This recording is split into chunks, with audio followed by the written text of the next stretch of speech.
ஹரஹர சங்கரா ஜெய ஜெயசங்கரா. எல்லாருக்கும் good morning, காலை வணக்கம். நேற்று மழை பெஞ்சுது, இன்றைக்கி மானம் மூடின்னு வருது. கொஞ்சம் குளுமையாக இருக்குது, பரவாயில்ல.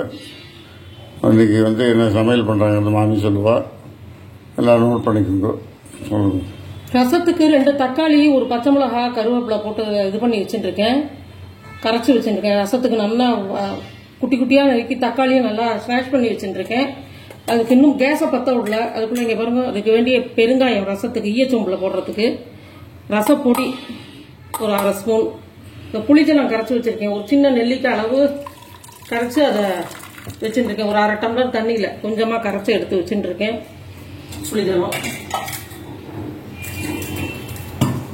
அடுத்து இதோ கருவேப்பிலை கொஞ்சம் போடுறேன் இதுக்கு ரசத்துக்கு. இதெல்லாம் போட்டுட்டு என்னென்ன போட்டேன், தக்காளி, பச்சை மிளகா, புளிஜலம், அப்புறம் உப்பு, பெருங்காயம், உப்பு இதை போட போறேன். பெருங்காயம், கருவேப்பிலை போட்டு உப்பு போட்டு அதுக்கப்புறம் கேஸை பற்ற விடுறேன். ஈயச்சொம்பு உருகி போடும், அதனால எல்லாம் ரெடி பண்ணிட்டு போடுங்க. 1/2 ஸ்பூன் ரசப்பொடி போட்டு இந்த உப்பு போட்டிருக்கேன் இதுக்கு தேவையான அளவு. அவ்வளோதான். தக்காளி போட்டு ரசம். ஆமாம், அதுக்கு தேவையான பருப்பு வேக வச்சு வச்சுருக்கேன். ஒரு 50 கிராம் பருப்பு இந்த ரசத்துக்கு தேவையானது. இந்த பக்கம் பீர்க்கங்காய் தொகையல் பண்றேன். ரசம் கொதிக்கட்டும்.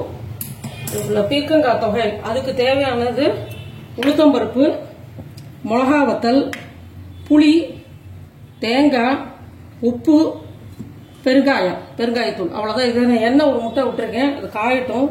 காய்ஞ்ச உடனே ஒவ்வொன்றா வறுத்து காமிக்கிறேன். இந்த பீர்க்கங்காய் எப்படி வாங்கிட்டு வந்து கடையில் தோல் சீவிட்டு எப்படி பண்ண?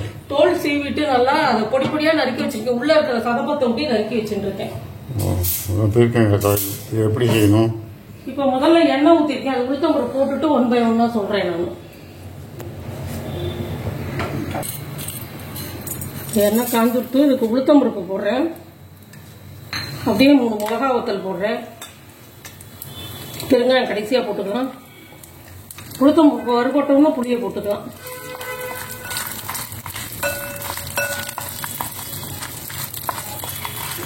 நல்லா செவக்க வறுக்கணும் உளுத்தம் பருப்பை.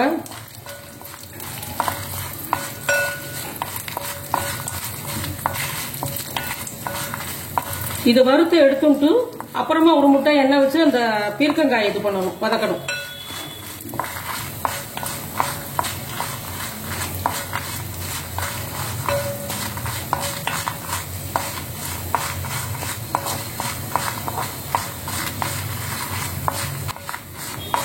உளுத்த பருப்பு நல்லா செவந்து வாசனை வருது. இதோட புளி, கொஞ்சம் உப்பு, கொஞ்சம் தேங்காய் எல்லாத்தையும் சேர்த்து கேஸ் ஆஃப் பண்ணிடலாம். ஆஃப் பண்ணிட்டு இது வதக்கிக்கலாம் நல்லா அந்த சூட்டுலேயே.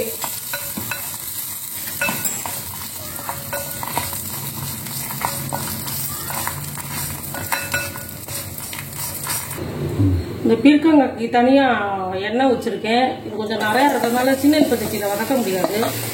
அதனால் இதில் பெருசில் மீடியம் சைஸ், பெருசு இல்லை இது மீடியம் சைஸில் போட்டு இதை வதக்கணும். கொஞ்சோண்டு ஒரு முட்டை எண்ணெய் விட்டேன்.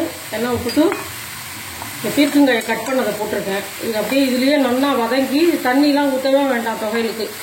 இதுவே நிறைய தண்ணி ஊற்றுப்போம். நல்லா சிம்மில் வச்சுக்குவோம் கேஸை.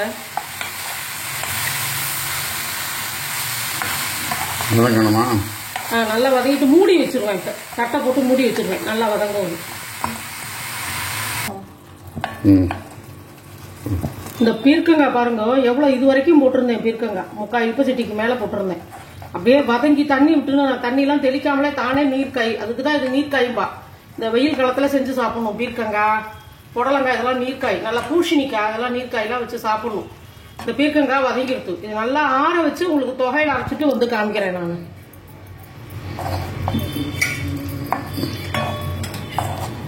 ரசம் கொதிச்சுட்டு இருக்க. ஆமா, ரசம் கொதிக்கிறது விளாவிட்டு காமிக்கிறேன்.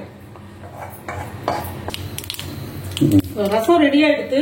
இந்த தொகையிலுக்கு தேங்காய், உளுத்தம்பருப்பு, மிளகா வத்தல், பெருங்காயம், உப்பு எல்லாம் போட்டு புளி உப்பு எல்லாம் போட்டு அரைச்சி வச்சிருக்கேன். இனிமேல் தான் பீர்க்கங்காய் போட்டு அரைக்கணும். ரசத்துக்கு ஒரு முட்டை நெய் விட்டுருக்கேன். அது கடுகு வெடிக்கிறது ஆஃப் பண்ணிட்டேன். அதோட 2 மிளகா வத்தல் போடுறேன். ஈயச்சொம்பு ரசம் இப்படிதான் நான் வைக்கிறேன். கொஞ்சமா இது பெருங்காயத்தூள் கடைசியாக ஒரு தடவை போடணும். போட்டு கட்டி பெருங்காயம் வேற போடுறேன். அதனால தான் இந்த டேஸ்ட் வரும் ரசத்துக்கு. இந்த சீக்கிரட்டே நீங்க அவளுக்கு சொல்லி கொடுக்குறேன். நெய்யில் ஒரு முட்டை, கடுகு, ஒரு மிளகா வத்தல், கொஞ்சம் தூள் பெருங்காயம் தாளிச்சு அதை கொட்டிடணும்.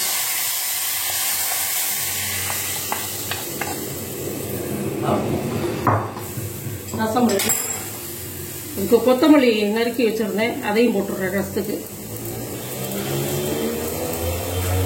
இந்த தொகையில அரைச்சிட்டு வந்து உங்களுக்கு காமிக்கிறேன். பருப்பு ரசம் ரெடி ஆகிடுச்சா? பருப்பு ரசம் ரெடி ஆகிடுச்சு. இறைச்சம்பு பருப்பு ரசம் ரெடி. அடுத்தபடியே கொஞ்சம் நேரம் தொகையில கழிப்பேன். லேசாக ட்ரில் ஒண்ணுமா? உப்பரப்ப உண்டி நல்லா அரைச்சு விட்டு இந்த பீர்க்கங்காய் சும்மா லைட்டா ஒரு ட்ரில் விட்டாலே போறோம். நான் அம்மியில் அரைச்சா மாதிரியே இருக்கும் பாருங்க. இந்த தொகையில் டேஸ்ட் எல்லாம் பர்ஃபெக்டா இருக்கு. ரசம் இன்னைக்கு பீர்க்கங்காய் தொகையில் அவ்வளவுதான். முடிஞ்சா அப்பளம் பொரிப்பேன். அப்பளம் வடம் இது பண்ணி வச்சுருக்கேன், அதை பொரிப்பேன். அவ்வளவுதான், வேற ஒன்றும் செய்ய போறது இல்லை. சாதம், தயிர் சாதம், மோர் மிளகா இன்னைக்கு. இதுதாங்க இன்னைக்கு சமையல். இதுதான் இன்னைக்கு சமையல். செஞ்சு பாருங்க. செஞ்சு பார்த்துட்டு இந்த தொகையில் தான் வந்து இன்னைக்கு வந்து மெயினாக உங்களுக்கு தெரியணுமேங்கிறதுக்காக வாங்கி போட்டிருக்கா. ஸோ எல்லாம் தொகையில் ஏதாவது டவுட் இருந்ததுனாக்கா உங்களுக்கு கமெண்ட்ஸில் கேட்குங்க. லைக் பண்ணுங்க, ஷேர் பண்ணுங்க, விடாமல் கொஞ்சம் சப்ஸ்கிரைப் பண்ணுங்க, விடாமல் கொஞ்சம் உங்கள் ஆதரவுலாம் நிறைய கொடுக்கும். Thank you very much. பாய்.